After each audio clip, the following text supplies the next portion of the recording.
Welcome students to DNA tutorial classes. Today we are going to learn about exercise 1.2 number 3 as we have learnt ago about number 1 and 2. So now we are going to start number 3. So in the third question we have given that state whether each of the following is finite or infinite set. तो हमको number 3 में बताना है इन question में से पढ़कर कि ये फाइनाइट सेट है या इनफिनाइट सेट है। तो जिसको इनफिनाइट और फाइनाइट सेट के बारे में डाउट है वो हमारे प्रीवियस क्लासेस को जाकर चेक कर सकते हैं, जिसमें हमारे सर ने इनफिनाइट सेट और फाइनाइट सेट के बारे में कुछ इंट्रोडक्शन दिया है और उसको डिटेल में समझाया है। तो आप उसको जाकर चेकआउट कर सकते हैं। नंबर 3 की तरफ हम बढ़ते हैं। पहला क्वेश्चन है the set of lines which are parallel to x axis. तो हमें पता है कि एक्स एक्सिस से हम infinite number of line pass कर सकते हैं।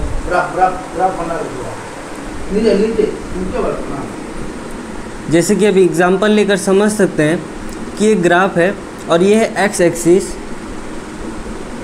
तो यहाँ से हम infinite number of line passes कर सकते हैं, इन्फिनाइट नंबर ऑफ लाइंस। तो ऐसा अगर देखा parallel to the x axis गलत हो गया।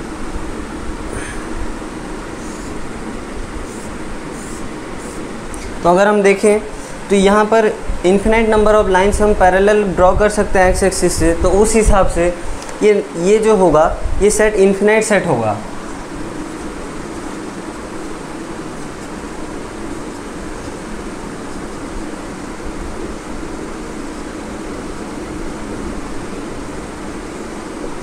Move on to next question.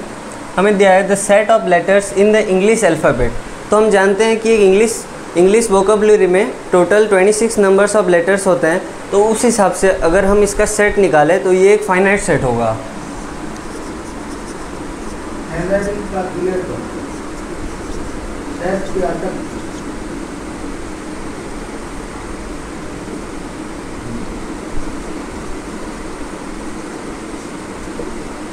Move on to next question. हमें दिया है the set of numbers which are multiple of 5। तो देखते हैं हम एक एग्जांपल लेकर यहाँ पर समझते हैं। हमको बोला है मल्टीपल ऑफ 5। तो हम मल्टीपल ऑफ 5 को ले सकते हैं 10, 15, 20 एंड सो ऑन। हम इसको इन्फिनाइट तक ले सकते हैं। तो अगर हम देखें तो जो मल्टीपल ऑफ 5 है वो पूरा इन्फिनाइट है, हम उसको गिन नहीं सकते, वो बहुत आगे तक जा सकता है। तो उस हिसाब से अगर हम इसका सेट बनाएंगे तो ये इन्फिनाइट सेट आएगा।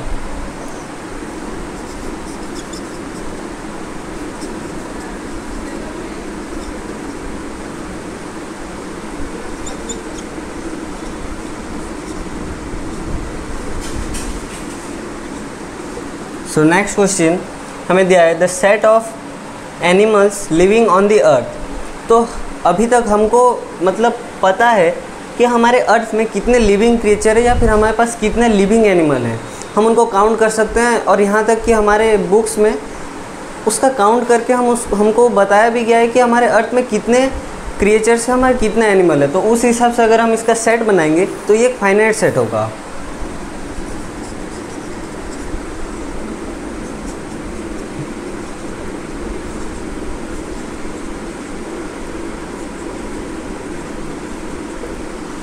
नेक्स्ट क्वेश्चन दिया है हमें the set of circles passing through the origin 0 and 0। तो हमें पता है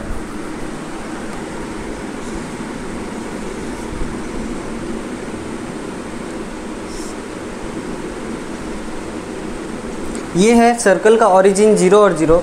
यहाँ से हम infinite number of line passes करा सकते हैं।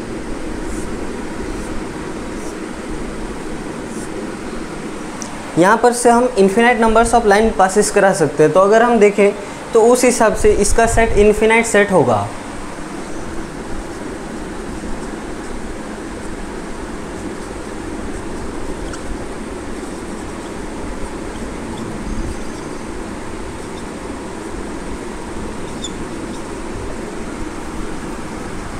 सो नेक्स्ट क्वेश्चन की तरफ हम बढ़ते हैं।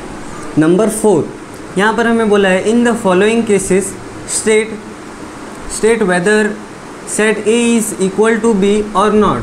तो हमें पहला क्वेश्चन में दिया है सेट ए में element A B C D दिया है 4 एलिमेंट, और सेट बी में भी 4 एलिमेंट दिया है।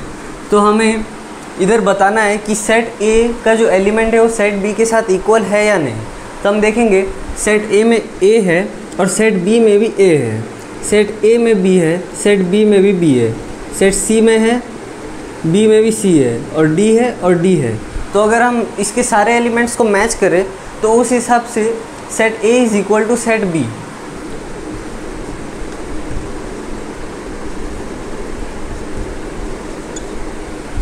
Move on to next question. हमें दिया है सेट ए में 4 एलिमेंट दिया गया है 4, 8, 12, 16, और सेट बी में भी 4 एलिमेंट दिया गया है 8, 4, 16, 18 एलिमेंट दिया गया है। तो हम उसको मैच करके देखेंगे कि वो इक्वल है या नहीं। पहले सेट में दिया गया है ए 4, उसके बाद 8, 8, 12, बट इधर 12 नहीं है तो यहाँ पर एक एलिमेंट मिसिंग है 16, और इधर भी 16 नहीं है, यहाँ पर 16 है बट इधर पे 12 नहीं है। तो उस हिसाब से देखें तो यहाँ पर हमारे पास 3 एलिमेंट सेम आ रहे हैं। तो इस हिसाब से set A is not equal to set B.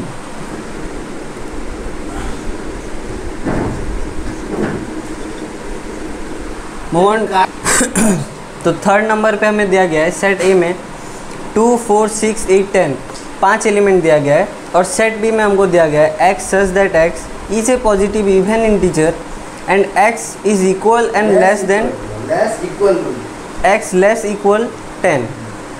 तो हम यहाँ बिल्डर फॉर्म में दिया है, ये रोस्टर फॉर्म में दिया है। सेट ए हमें रोस्टर फॉर्म में दिया है और जो सेट ए को यहाँ पर कन्वर्ट करके सेट बिल्डर फॉर्म में दे दिया गया है। तो हम इसको रोस्टर फॉर्म में लिखेंगे तो हमें ये मिलेगा। तो उस हिसाब से अगर हम देखें तो set A is equal to set B.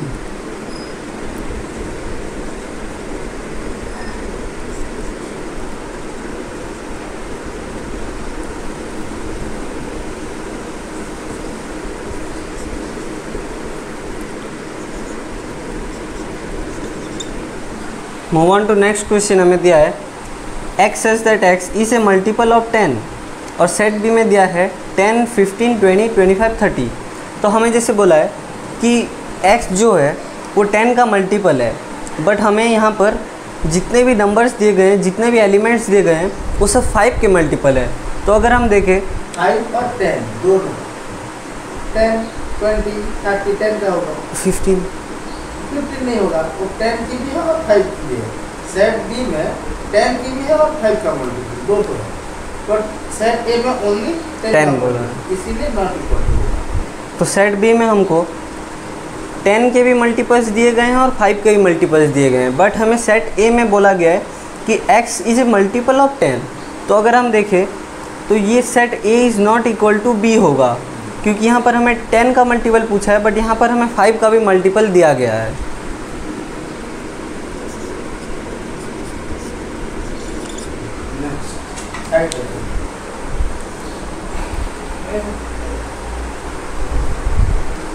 So now move on to number 5।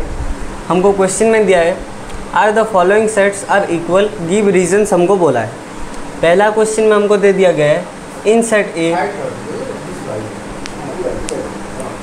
Set ए हमको एलिमेंट दे दिया है 2 और 3, और सेट बी में हमको बोला है x is A solution of, हमको एक इक्वेशन दिया है, हमको एक क्वाड्रेटिक इक्वेशन दिया है जिसको हमें सॉल्व करके इसका सोल्यूशन पहले निकालना पड़ेगा, फिर हमको मैच करना पड़ेगा।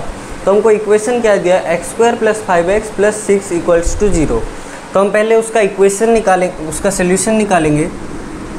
हमें इक्वेशन दे दिया है x² + 5x + 6 = 0। तो as in previous classes we have studied that, यहाँ पर मतलब हमको ऐसा नंबर है, हमको 2 नंबर ऐसा लेना है जिसको अगर हम ऐड करेंगे तो मिडिल टर्म आएगा और मल्टीप्लाई करने से लास्ट टर्म आएगा, जिसको हम मिडिल टर्म फ्रैक्शन भी बोलते हैं। ये हमने प्रीवियस क्लासेस में पढ़ा हुआ है। तो हमको कुछ ऐसा नंबर लेना है 2 ठो जिसको ऐड करने से हमको +5 मिले और मल्टीप्लाई करने से +6। तो ऐसा हमारे पास 2 नंबर हो सकता है +2 और +3। तो हम इसके जगह +2 और +3 लिखकर इसका सॉल्यूशन फाइंड करेंगे।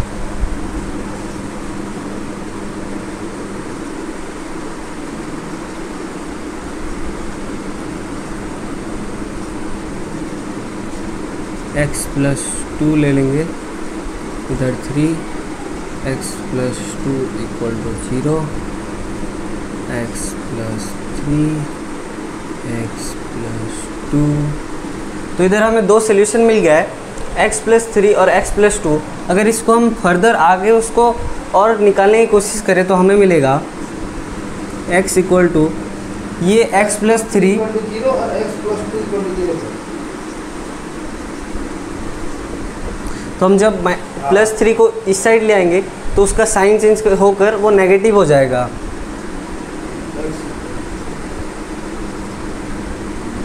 सेम इस केस में भी वही होगा।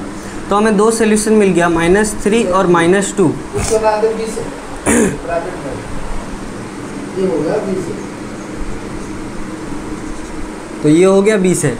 तो हमें ए सेट में दिया गया है 2 और 3, बट हमें बी सेट में हमको ये क्वाड्रेटिक इक्वेशन सॉल्व करके हमको जो सोल्यूशन मिला वो है -3 और -2। तो यहाँ पर हम देख सकते हैं कि ये जो एलिमेंट है ये नेगेटिव में है और हमें सेट ए में पॉजिटिव दिया गया है। तो अगर हम इस हिसाब से इन दोनों को कंपेयर करें तो ये दोनों इक्वल सेट नहीं है। तो हम ऐसे लिख देंगे, no set A is not equal to set B because the element in set A is not equal to B। पहला क्वेश्चन का आंसर ये और इक्वेशन का सॉल्यूशन ये। सेकेंड क्वेश्चन में हमको दिया गया है इन set A x says that x is a letter in the word follow। हमें एक वर्ड दिया गया है follow, और सेकेंड सेट में हमको दिया गया है y is a letter in the word wolf। यहाँ पर भी एक वर्ड दिया गया है। तो हम प्रीवियस क्लासेस में पढ़ चुके हैं कि अगर हमें कोई भी वर्ड दिया गया होगा क्वेश्चन में तो फर्स्ट हम उसके लेटर्स को चेक करेंगे। अगर कोई भी लेटर वहाँ पर डबलिंग है तो हम उसको सिंगल टाइम ही लेंगे। यहाँ पर तो सेट ए में हमको मिलता है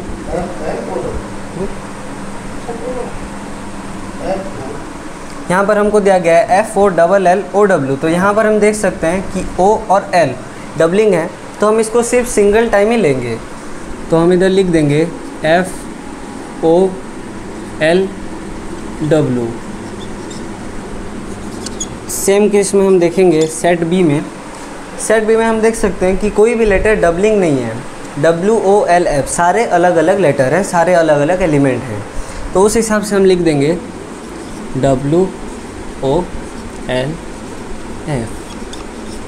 तो अभी हम तो हम देख सकते हैं कि सेट ए का जो एलिमेंट है वो सेट बी से इक्वल है, क्योंकि यहाँ पर भी F है और इधर भी F है, इधर O है, इधर भी O है, इधर L है, इधर भी L है और इधर W है, इधर भी W है।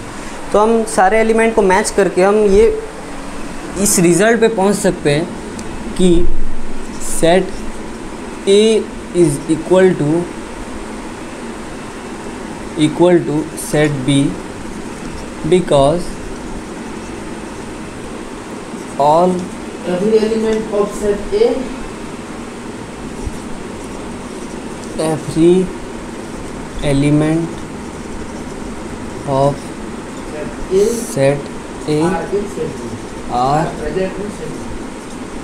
present in set B। तो हो गया सेकंड नंबर का आंसर। मूव ऑन टू हम 6 नंबर पर जाते हैं, जहाँ पर क्वेश्चन हमें दिया गया है from the sets below select equal sets हमको बोला है।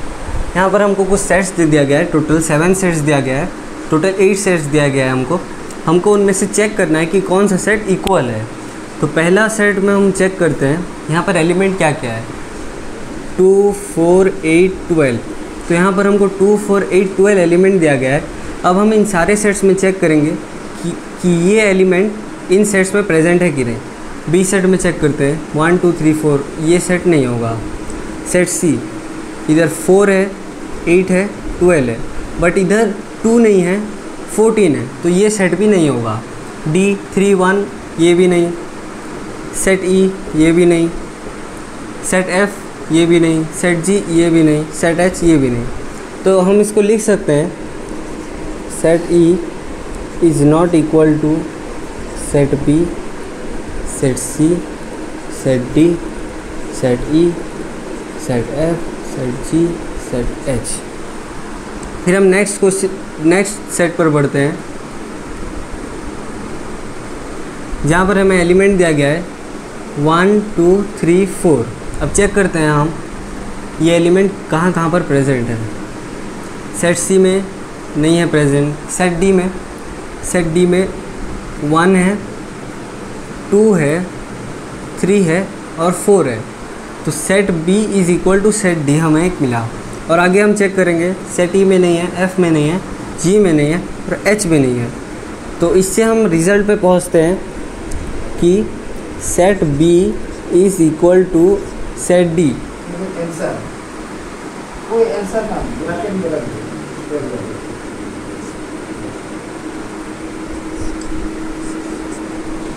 उसके बाद हम आगे चेक करते हैं सेट सी को। सेट सी में हमको दिया गया है 4 8 12 14। तो ये एलिमेंट यहाँ पर जो एलिमेंट प्रेजेंट है वो और कोई भी सेट में प्रेजेंट नहीं है। तो सेम हम लिख देंगे set C is not equal to A B D E F G H.